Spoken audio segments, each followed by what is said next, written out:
Well, I have a 2008 Tahoe here that has been kicking my tail, and I've actually threw some parts at it because I really couldn't figure out a direction based off of the service information I was having with AllData. And the code that we have is a B1019-3A in the Airbag Control Module, which basically says it has an incorrect component installed. And on AllData, the trouble tree for this is very short.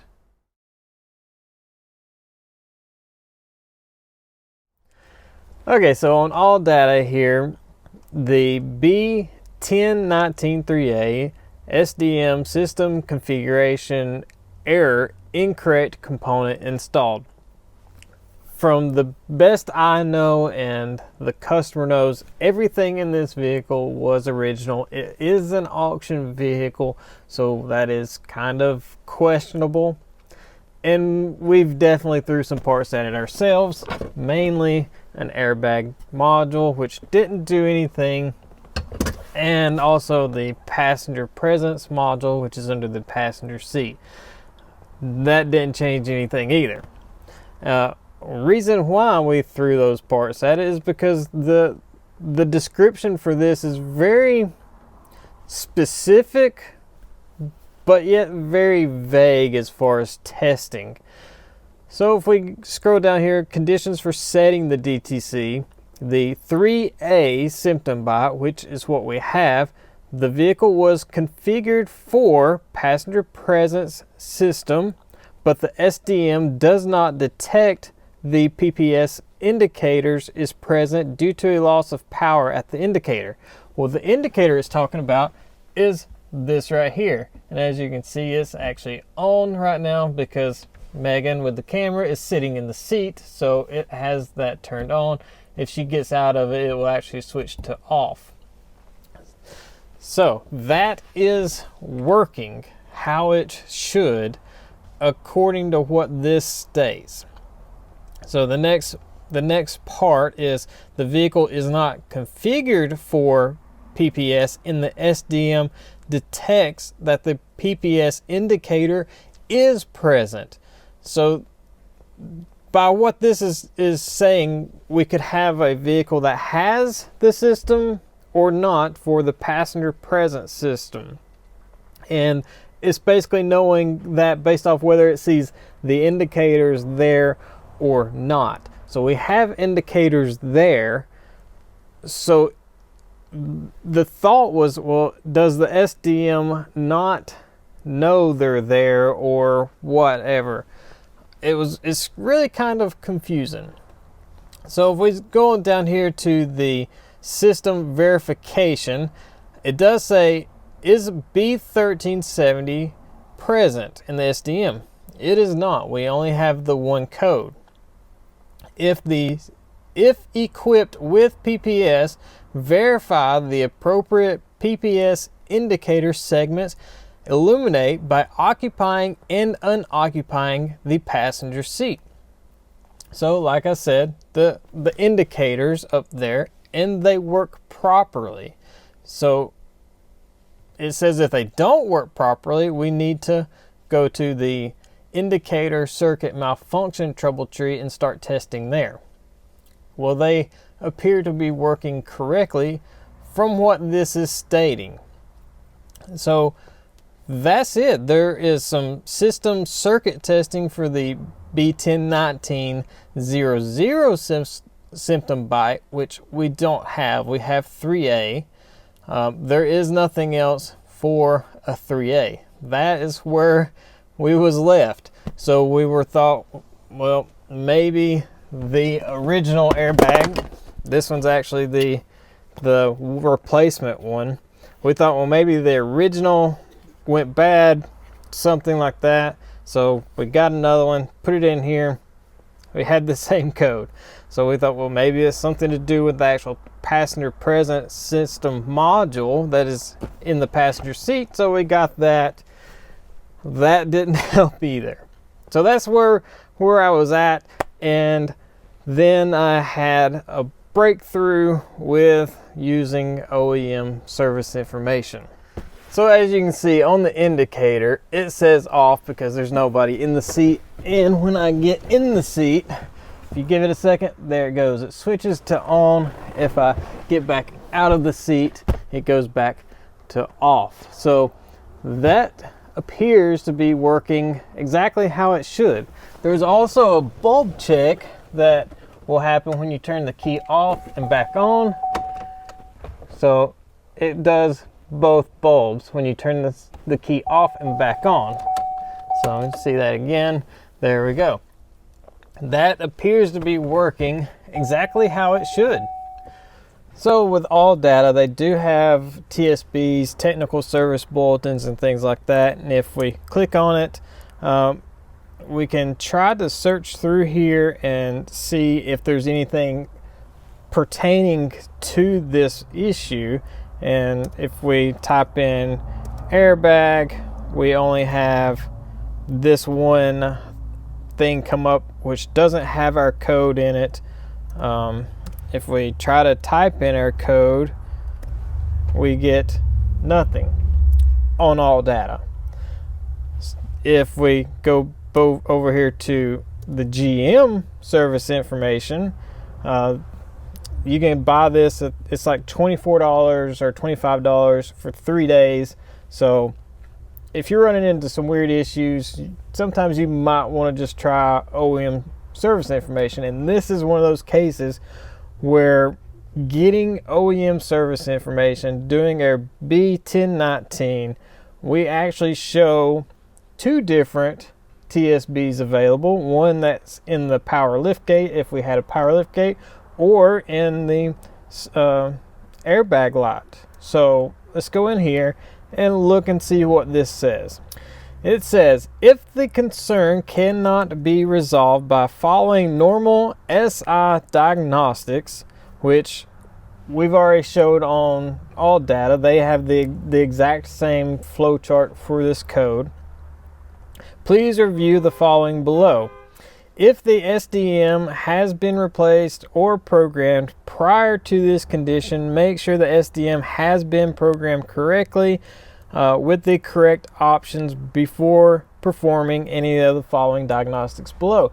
So when I replaced the airbag module, actually before I replaced the airbag module, I did go through SPS. It had current calibrations. They were the correct ones. I went through setup procedures in the Tech 2 to try to relearn the setup configurations on it. Everything was correct. There was nothing wrong software-wise that I could see. So we got the replacement. I went through all of it with the replacement. Same issue. Still had this same code. So I'm convinced it's not a programming or software issue at all. And that's where this document actually come in and help. It says, inspect the operation of the passenger airbag on-off indicator in the passenger seat belt indicator that is located in the overhead console. Well, that's a different spot. Passenger seat belt indicator. That's the first time I've seen this mentioned at all. And what it's talking about is this up here actually has a third icon right here, a third bulb that's supposed to be the passenger seat belt.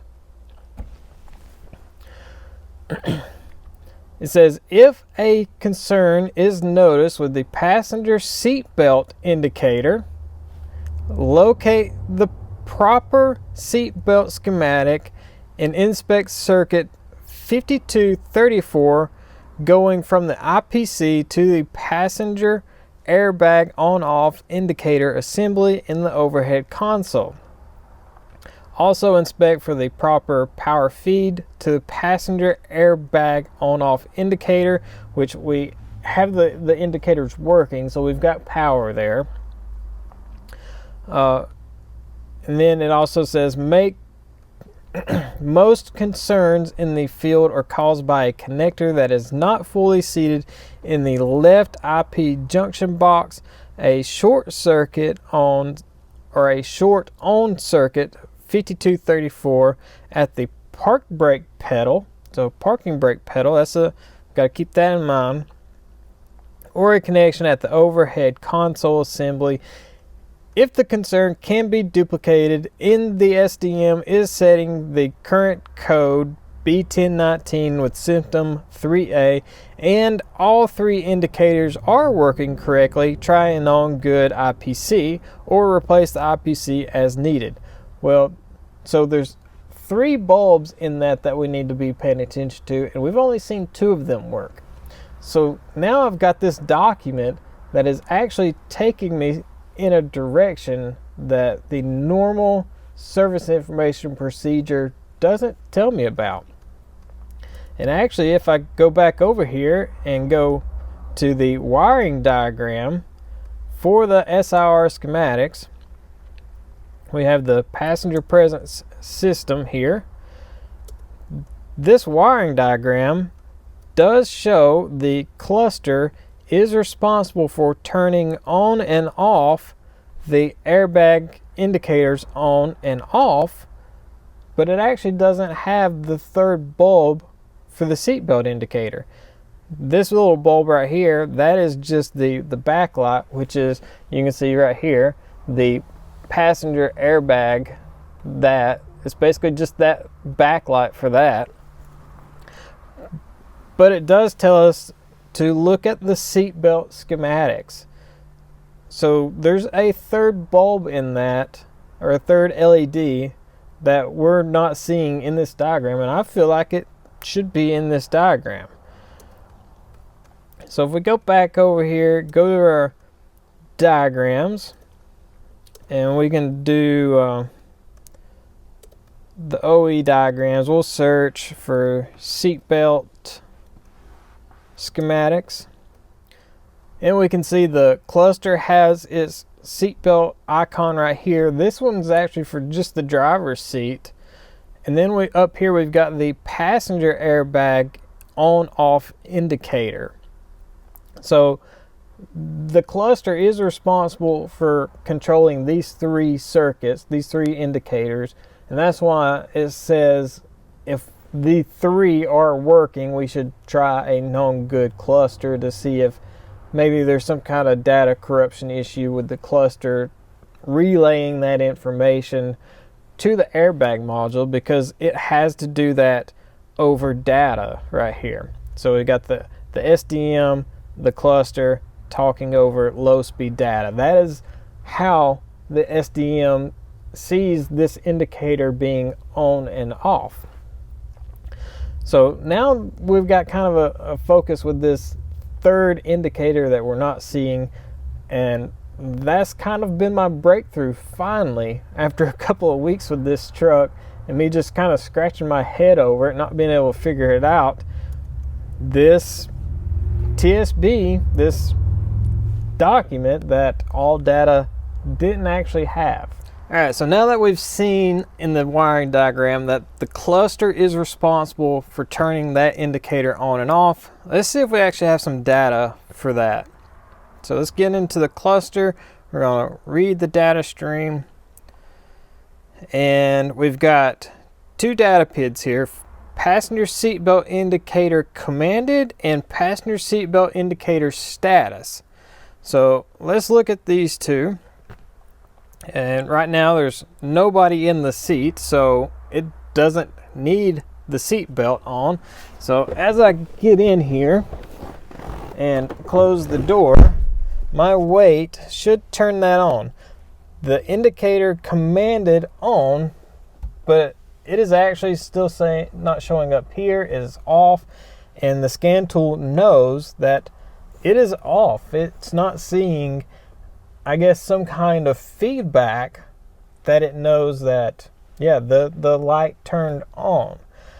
So this is actually now our issue, I believe. We need to actually do some testing, figure out, is the LED just bad? Is the circuit bad from the cluster to that. What's going on? Because I think if this is commanded on and it actually sees the data PID change to on, like for the status, I think this code will actually clear and go away. I think since the cluster has this indicator status off issue, that it is actually sending out a message to the SDM saying, well, we've got an incorrect component installed. So it's looking for 3 indicators up here. It's only getting statuses from 2 of them instead of this 3rd one. So it thinks there's a wrong part in the truck. That's my logical thought here. So let's get this down and do some circuit testing and see what's actually happening here. All right, so I've got a wiring diagram pulled up, and at the indicator here, we've got pins 4 and 5 is what we're looking at. We need this pink wire right here. This is our power coming in, so we're just going to back probe that here. And on the meter here, we've got our 13 volts because I've got a maintainer hooked to it, and if I put a test light to it, it will light the test light. So that proves that I have my good power getting here, which we already knew that because the other indicators work. So we need to focus on this pin 5, this purple wire, and if I back probe into here, we still have 13 volts on the meter. And then on the scan tool, if I sit in the seat, close the door to get the passenger commanded on, hopefully it's going to work for me. Maybe not. That's typical. Try to test things and it doesn't turn on. Let me try to get out and get back in it, because it's on a little bit of a timer thing. It'll turn off after a while. Okay, so now we're on. Scan tool shows us being on. We still have this 13 here. We should actually have seen that go to ground according to the diagram. So actually, if I take my test light now, we can actually try to turn this on. Okay, so the bulb doesn't light, our voltage goes away, so that means we're not shorted to power. Is our indicator on now? It is. It actually shows our seatbelt indicator here, and if I remove my back probe, it goes away. So what that tells me is I've definitely got an open circuit between the panel here and the cluster. So now we need to work this circuit either from the cluster to this or from this back to the cluster. And since we had that document, that TSB from GM saying something about the parking brake area, we're going to do some inspection there first. Hopefully we got a silver bullet and we'll find a wire that's actually broken right there or something, maybe. So the bulletin was talking about the harness coming down at the parking brake bracket, and as you can kind of see, all of those wires are right there in the mechanism basically of the parking brake. So if something is happening, it could possibly be right there. There could be a wire completely broken right there. So I need to try to get in here a little bit and do some inspection on these wires. Well, I've struck out with the brake area. I don't see any wires at all damaged, but I do kind of see what could be causing an issue for somebody at some point. So I'm going to actually do something to try to fix it. And what it is actually where the when you undo the parking brake, it moves a piece of the bracket. Let me try to get my light here where y'all can see. It moves that piece right there. Okay, you see that? And there's actually that harness right behind it, and it does touch it and rub it. I don't know if you can see the piece of electrical tape that actually moves. So I'm actually going to re-secure that back away so we don't have to worry about that. But I do need to do some testing from here.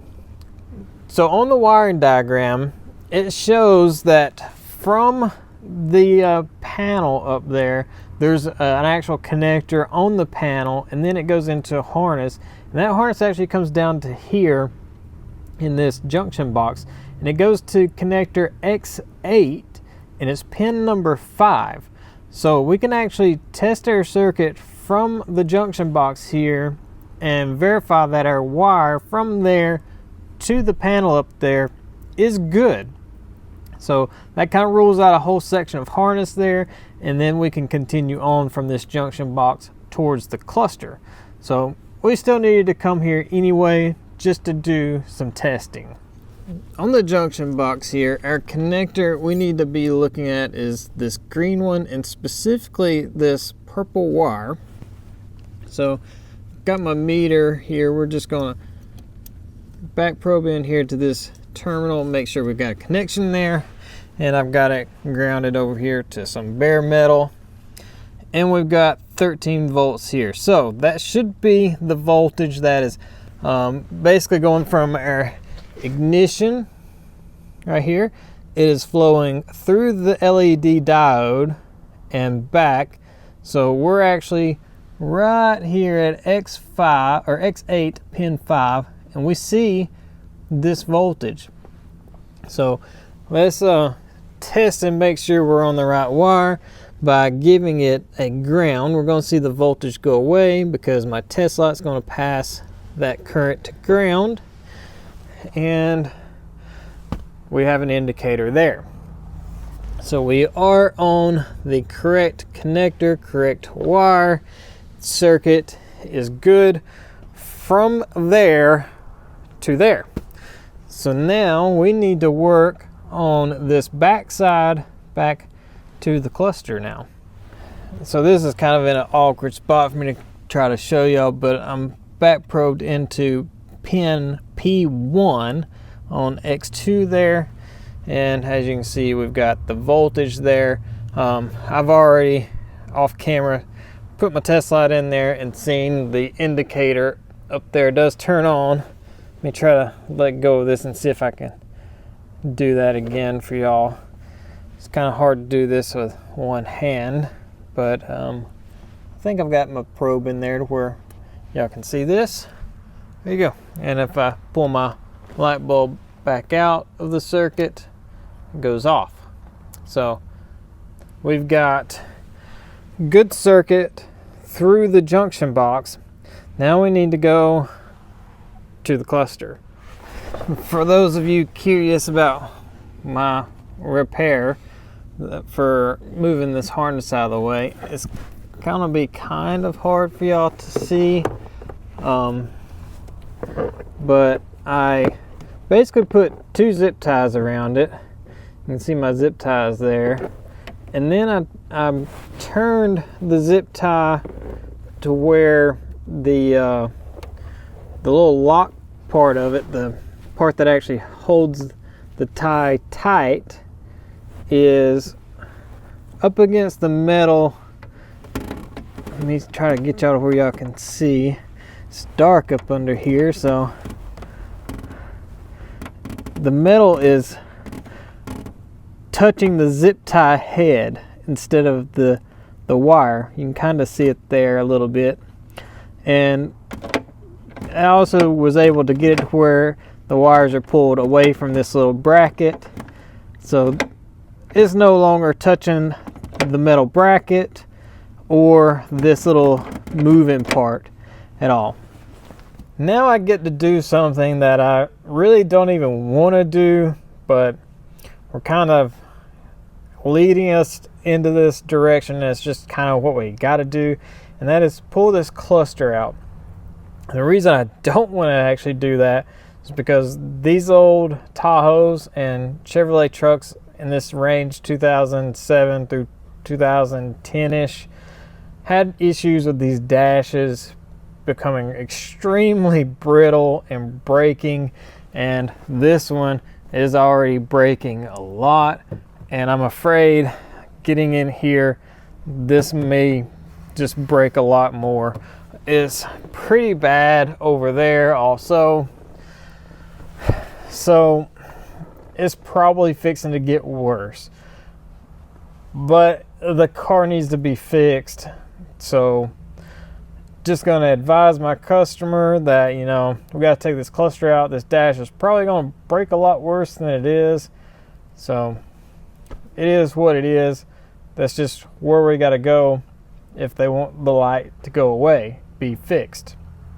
So let's just be gentle, try to do our best with it, and hopefully come out okay.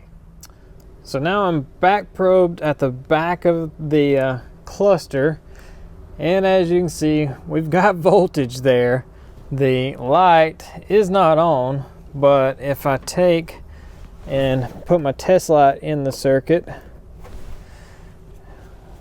got my test light in, voltage drops, the indicator light is now on.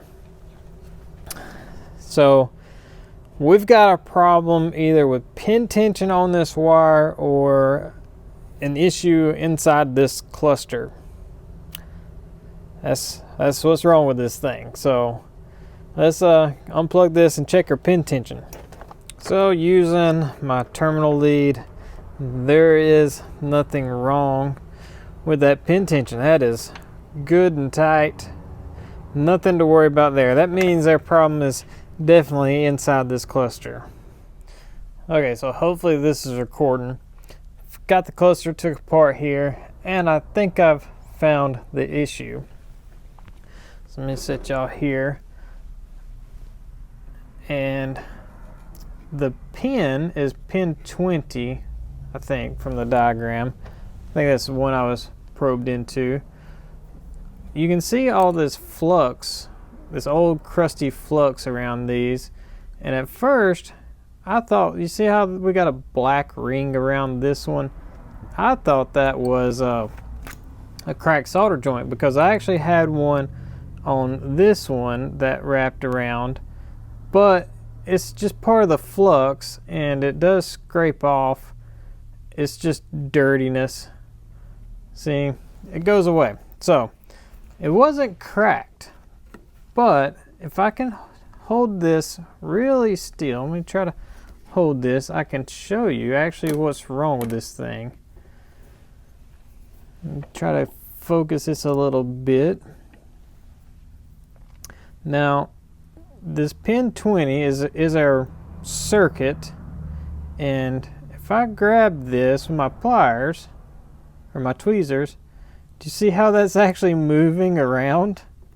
This is no longer connected to the circuit board anymore. This is broke completely free from the board. I don't know if any of these other ones are. Nope, this one's solid. You can see I'm actually cracking the flux a little bit, the old flux, but I'm really torquing on it. You can actually see I'm biting into the solder there. This one is solid. This one is not. That is broken off the circuit board.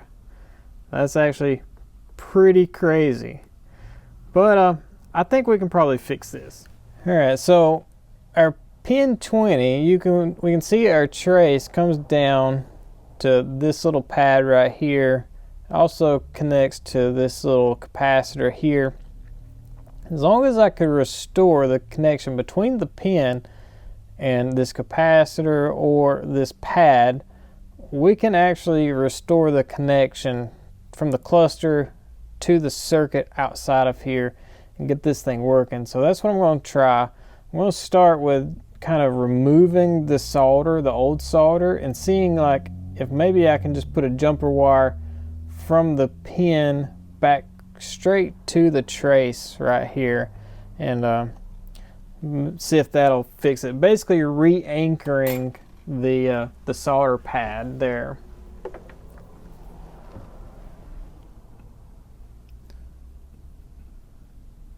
So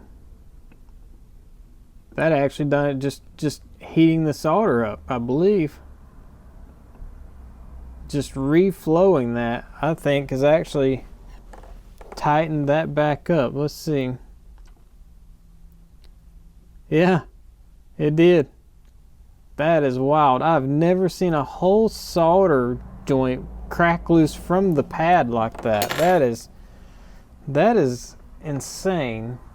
I'm gonna, if I can find my solder wick, I'm gonna clean that old solder off, and we'll try to get it down fresh and clean, and make sure that pad is actually in good condition.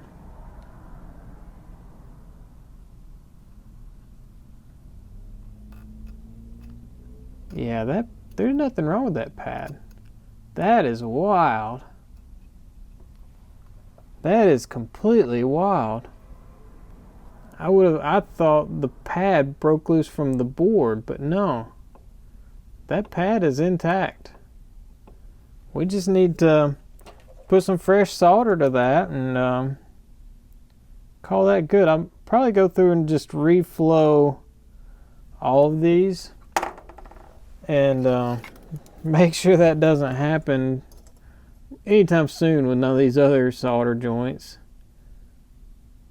That is wild. I really would have thought that pad had broke loose from the board, but it hasn't. It's crazy.